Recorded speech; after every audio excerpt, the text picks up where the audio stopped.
this is Kina Knisley, and this is Real Talk about real estate. And today I have Toby Boyce from Columbus, Ohio. And I know nothing about Columbus, Ohio, Toby. So how is it?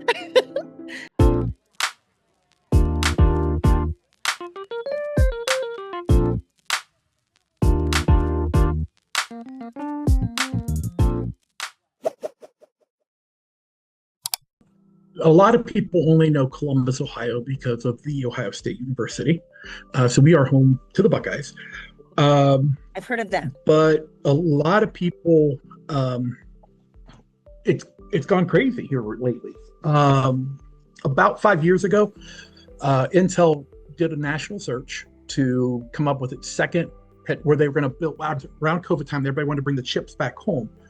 And they had to build the world's largest chip processing plant. It's like the total project was going to be $80 billion. And everybody, I think in America, even here, they picked where? They picked a little town in just northeast of Columbus. Yeah, so basically, and since Intel came, or announced it was coming, there's been some changes and delays and all that kind of fun stuff. You know how it is when you have buildings that big. And, but since then, we've had 5 or 6 very large projects coming this way, and it's really cool. There's the local business guys are calling it the Silicon Valley of the Midwest, which everybody says that, but anyway, with what we're doing is we are one of 2 cities in the Midwest that are actually projected to grow over the next 25 years. And by grow, we're expected to go from, I believe we're just over 1.4 million people now in the metro, and they're expecting about 2 to 2.5 by 2050. Wow. So are they building a lot of new homes? Oh, yeah. We have to build roughly 27,000 units per year to meet projected demand. We're already significantly behind that, but it's amazing. I mean, it's kind of sad as a farm boy. It's kind of sad to see the farmland disappearing, but at the same time, it's pretty amazing to watch these properties that were, 100, 150 acre farms are now becoming 300 unit housing developments. And as fast as they go up, they get sold. It's crazy. I mean, it is slowing down, just like everywhere else. We're slowing down a little bit. But it's not, compared to our sister cities, Indianapolis, Cincinnati, Cleveland, and Pittsburgh, which are all about 2.5 to 3 hours away. Every single one of them is projected to lose people over the next 25 years. And in fact, all 4 of them have downward trends in population already. And, because of the Rust Belt and people moving from the Midwest to the Southeast and to other places. But Columbus just continues to explode. So it's really cool. It's kind of cool. We live in a town about 15, 20 miles north of Columbus. We moved here in 2002, and there was 25,000 people that lived in this community. Fast forward now 23 years later, there's the last projected census number for 2025 was 47,000 people. Wow. Yeah. So now do you guys have the infrastructure to support that? The gas stations, the roads, the shopping centers, the grocery stores? We're working on it. Well, and I say that because the new places that are going up, yes. Unfortunately, I live in Delaware County, which is annually the fastest growing or second fastest growing county in the state. We had, right now, I think there's 125,000 people living here, and they're projecting by 2050 we'll be over 225,000.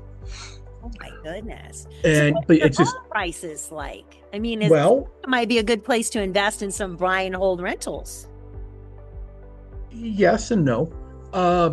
No place is good for that right now, because because the market exploded with those. Yeah. But right now we're still affordable compared to national numbers, compared to where we were, 5-7 years ago. We're not. If you took and you looked at a pre-COVID, actually looked at pre-2007, pre-recession, if you looked at a growth chart of Ohio prices, it would be up a little, down a little, up a little, down a little. Kind of like the landscape everybody thinks of when they think of Ohio and Indiana, flat. You know, we're 3 to 5% up, 3 to 5% down. That was it. It was just steady. And it was really kind of neat because we were considered like the average American town. And you go out post-COVID or post-recession, and then even post-COVID even more. It just, you know, we bought our house here 2004. We bought our house, $156,000 for an 1,800 square foot house. No big deal. We thought about selling it last summer and buying some land and building a house. And we were going to be listing it if we did a little bit of renovations, upgraded the kitchen, stuff like that, a little bit. Nothing serious, you know, maybe $25,000. We were going to be listing it for $350,000. Oh my goodness. So we have a lot of paper wealthy people right now because we got a lot of people that have lived in these houses, and you're seeing, like nationally, you're seeing the trends of people staying in their houses getting longer. You know, so people, the average turnover in most of the developments around here is now, it was 7 years, even maybe 10 years ago, it was about 7 years when I was doing a lot of farming, you know, the old geographical farming. And when I was doing that, it was 7 years. Now it's over 10 is the average ownership span. So people are buying them and staying here. Yeah. And which is good and tough. Well, yeah. Good for them. Yeah, I mean, that, you know, average wise around here, the whole Columbus Metro, I did a search just minutes before we got on, was $390,000 is your average sale price, okay. Which is good. I mean, it's high. I think it's high, but I'm also old, you know. Yeah, yeah. My average is 117. Our average price point for a single family home is 117. Which is just soul crushing for some people because some people will never buy a single family home. You just can't. Well, I think Hawaii is one of those places that it's known for that, isn't it? That it's always been kind of we don't crash. Our prices just, you know, we appreciated, you know, on average about 3.5% to 4% last year. Even with the crazy, you know, economy, we still appreciate. We bought our house. We've been here 14 years. We bought our second house for $800,000, put 180 to rehab it because it wasn't livable. So we're in under $1 million. It's worth 1.6 now. We just had an appraisal done. So, and we've had it almost 8 years. So 600,000 in 8 years, which is incredible. Yeah. If, you know, you have the ability to buy something in Hawaii, just wait. I mean, that's real estate anywhere, right? It's a buy and wait game, but the challenge here is that we have too many people. It's like everywhere else. We have the same issue. We're different numbers, but the same issue. Because, you know, what was a starter house, you know, was $100,000. I mean, or even let's go even into the inner city, you know, into Columbus, into some of the less desirable neighborhoods some people have. You know, you could buy investment property there as early as, I mean, during COVID, I was doing this with people. So 2020, 21, 22 for $25,000 to $30,000. Oh, wow. Those same properties are now to $115,000, $125,000 with no changes. That's the concern is, you know, nothing else has changed. They're still the same dump. And I'm going to use that because, I mean, at $25,000, you're buying what you're buying. You're buying a frame. You know, basically most of those houses they needed significant upgrades to become livable and to become rentable. And, but what they did do, you know, they give you that opportunity to buy something, put sweat equity into it. And it's, you know, kind of, it's always been, exactly. You buy something, you put some money into it, then you got something of value. The problem right now is there is no sweat equity value. Opportunity, I shouldn't say, there's very limited sweat equity values. I've got probably a half dozen guys in my database that, you know, were investor, flipper kind of people. Yeah. And I shouldn't say flippers, that's a negative word. Rehabbers. Yeah. They weren't the guys that did the shoddy work. They were the guys that came in, truly built the house right, and keep moving. And but I don't have anything to give them. There's just not anything out there. And there's nothing, because there's not, he needs to make money or she needs to make money. And there's not any room. No. Because everybody thinks they can get 200, they can get the max price for their house. And they are. That's the other issue. That's what we're seeing here too. It can be a fall down piece of junk. They're going to pay $1 million for it. I was big in investors for years, and now I'm lucky if we get one. I'm still submitting the offers, 5 or 6 a week, but I'm lucky if we get one a month to get accepted. It's just because your other investors are coming in higher. I don't know who's running their numbers, but I don't know how they're doing the rehab for less. But yeah, we're seeing the same thing, that it's almost not impossible.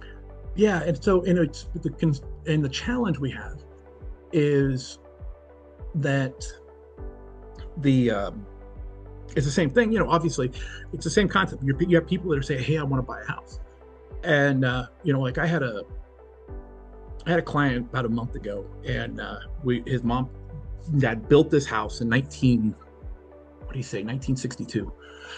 Built the house. She lived there up until she went into the nursing home this spring and passed away. So we were going to sell the house, and it needed some upgrades, nothing serious. I mean, it was a house of a 89, 92-year-old woman, whichever she was. So it just needed some love, nothing serious, nothing structural, nothing big. We priced it out now, and it's literally right underneath of the departing runway path for Columbus Airport. So about every 4 minutes, you have to stop and you have to let a jet fly over. And then you listen. So it's not a neighborhood that's seen a lot of appreciation. I mean, it's one of those places. It's a good blue collar entry level thing. We listed that house at 150. Actually, I shouldn't say that. That's the wrong term. We never listed the house. We started looking at the house at 150. Within hours, I threw it out to a handful of people that I knew had a strong investment base, and we were pushing 200,000 within hours. And I'm going, how are they going to make money? These were rehab guys. These weren't buy and hold. Because that's what it was. To me, it was a buy and hold play. Because the price was 150. It didn't need enough work. It was, you couldn't get the good deal to sell. Yeah. And so, but we had rehabbers coming in, and I'm like, boy, I hope you're learning well and you're not getting burned. Unfortunately, during the recession, I got in real estate 2006, and had a beautiful fourth quarter, came out of the gate strong, and then didn't sell another house for a year and a half. Wow. Well, actually, it was a year. It was about a year before I found short sales, and I started doing short sales, and I was doing 25 to 30 short sales a year at that point. And but what I started to get into was I would get these investors who had been listening to the gurus, who told them, buy with no money down, do this, do this, do this. And all of a sudden, the bank calls your note. And you're sitting here with absolutely no leverage. And we're trying to short sell it and get it out of there. And I mean, at these points, we had houses we were selling for $8,000 to $10,000. Oh, wow. And they were $8,000 to $10,000 houses. They were, a couple of them literally, and I did not like the people I worked with necessarily. I shouldn't say didn't like them, didn't respect them. You got guys that are landlords that got houses with no floors. Stuff like that, stuff that, they were selling. And so we were getting, doing what we could to help everybody involved, getting the tenants to a new place that actually was livable. Yeah. And, but what I saw was these gurus were telling them how to do real estate. And then the gurus were telling them how to do a short sale. Now, the only person that made money on these were the gurus. Yeah. And, so I'm just nervous of the gurus that we have now. Are they setting these guys up for failure? But that's a different story for a different day. You just got to be careful with your numbers and, get a trusted agent that's not going to give you inflated values, right? And that's what I'm seeing here is a lot of, look at that. I'm like, there's no way you're making money. But, and then it comes on the market, 300,000 more than it should. But and it sits for a couple of days until That's it. they accept it. Yeah, Till they make the adjustment, or maybe it doesn't if it's till they lower the desperate people. price. And we're seeing a lot of short sales now. That wave is coming. I've got quite a few. We have a lot of military who bought during 21, 22 and overpaid. And now we just can't get that price. And so lots of education going on about short sales and the impact to your certificate of eligibility. I was gonna say, that is very scary. I've done 2 military short sales, and I never lost sleep over, short sales and all that stuff, because I was helping somebody do this. The military ones, I lost sleep because I'm literally, if I screw up, he loses his job, he loses his clearance, he loses everything, and his family's sitting here with nothing. And I'm going, okay, we have to be so careful about how everything's worded, everything's done, because, a short sale he was high enough up. One of the guys was high enough up that if it had been termed a short sale, he would have lost his clearance. Really? Because let me rephrase that. I was told that he would lose it. Yeah, now, they lose their eligibility for 2 years. So they cannot go use their VA loan again for 2 years. Well, this was his actual clearance, like his clearance for doing his job. Yeah, his security clearance. Security clearance was compromised because they considered a short sale to be like a financial distress that could create an opportunity for him to be persuaded by somebody. Yeah. And so that was very scary to me. And I don't know how much of it was fear mongering by people talking to him, because he was the one that was telling me the story, or how much of it was true. But it made me lose sleep at night, because it doesn't matter if it's true or not. He thinks it's true. So I have to make it. It is a lot of hand holding, but a short sale is better than a foreclosure. Oh yeah. Or, and they just can't afford it. These guys, they were current on the mortgage. They were current on everything. He had just been transferred from Columbus to Newport News, and there's nothing he could do. He was told he was going to be here for 5 to 10 years. 3 years in, they ship him to Newport News. And so his family was living here with a house they couldn't sell. And he's living in Newport News in an apartment they can't afford, because they've got mortgages on both sides. Yeah. So we were doing our best to get him out, and we got him out, and it worked. And I don't remember exactly how it worked, because that was 15 years ago, but we got it done. But it is working, that was the really interesting thing. It's losing that eligibility for a couple of years, but the latter is worse, right? Having a foreclosure. I was going to say, foreclosure, you lose it for 7 years. So, a couple of years on a VA loan, or lose all options to buy a house for 5 to 7 years. Yeah, it's not. Now, do you have a lot of military that come to Columbus? We do not have a ton.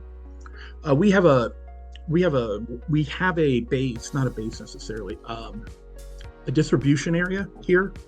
It's a supply center in Columbus. So we do have some military, but we don't have nearly the presence you have in some of the, like Kentucky has a lot more presence with that. Pennsylvania has a lot more presence with that. Even Michigan has some more presence with that than we do. We don't have, I don't think we have yes, we have a naval port up at Lake Erie in Cleveland. So that is the only place I know of that is actually like a base type of concept.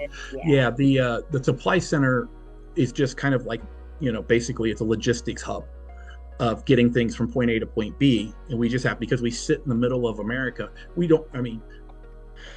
geographically, we're eastern Midwest. But if you look at the population of the continental 48, we are within an 8-hour drive of 80% or 70% of the people that live in the United States. Really? Because we are basically halfway between New York and the Mississippi River. And 8 hours, we can get down into Georgia. So we're literally covering the whole Northeast corridor in 8 hours. And so that's what's logistically driven us. And with the interstate system the way it is, Columbus, Indianapolis are exploding. We have every time I get our local business paper, it seems like Amazon is building another, facility here. We just got one. We just got one. I think we're up to 5 of these million-square-foot buildings that like 8 people work in, and but yeah, it's amazing to me at how much growth we have in these, and it's very interesting. You'll go east of town and south of town. We have Columbus is where a lot of the plants are growing, and a lot of the plant industry is going in, and a lot of these farms of data centers are going in. North of town is where everybody wants to live. So it's very interesting. So it's like, and it's 45 minutes to get from my house to, say, the south side of Columbus. So it's not a bad drive, but at 8 o'clock on a Monday morning, it's not a drive I want to make. Yeah. It's just too much going, but it's not bad. We don't have rush hour. We're not that big. We have maybe 15 minutes. If you don't time it perfectly right, you're going to get into a backup. But, for the most part, it's a great place to live and work because, everybody says we got the seasons. We have all 4 seasons, which unfortunately this weekend, I think we're having 3 of the 4 within 12 hours. Right now it's raining and just very blah, like a late fall day or maybe an early spring day. Tomorrow it's going to be 65 and bright and sunshiny. Wow. And Sunday we're expected to get our first snow. Oh my goodness. All in 1 week of all the seasons. Oh yeah. I think Sunday morning they were talking, I think tomorrow night it's supposed to start getting cold. But it's going to be like 65 something tomorrow. But then tomorrow's low is like 28. Because the cold front hits like about 8:30, 9 o'clock tomorrow night, and it just collapses. So that's one of the things we were in. We adopted our daughter from out in Los Angeles, and so we spent 2 weeks in Los Angeles in September, and we went down to San Diego with some family, and I'm like, so what's the average here? And they're like 80. I'm like, what? No, come on, no. 80. I'm like, LA's like, we're far enough south. It's 80. I'm like, wow, that would be very nice. I can see why San Diego exploded. Because it was absolutely beautiful the end of September, where, LA was LA. Yeah, but, and I don't know. Winter's hard here just because it's 80 and it doesn't feel like Christmas and it doesn't feel like the holidays. I've been here 14 years. I do love the snow, but my children want to come home for Christmas. So we go to the beach. Every Christmas we go to the beach.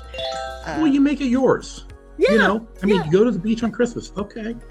I know a lot of people around here that fly out of here on Christmas because they want to get away from this weather and they go to Florida, they go to Georgia, they go to the South Coast, the Gulf of Mexico, because it's a 2-hour flight to get from here to, Jacksonville or whatever. And it's warm enough you can swim.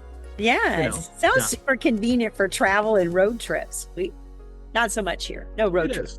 So, I used to laugh because when we were in LA, we were thought about going to a Dodgers game, and it was like an hour and a half before the game started, and my wife's cousin's like, we can't go.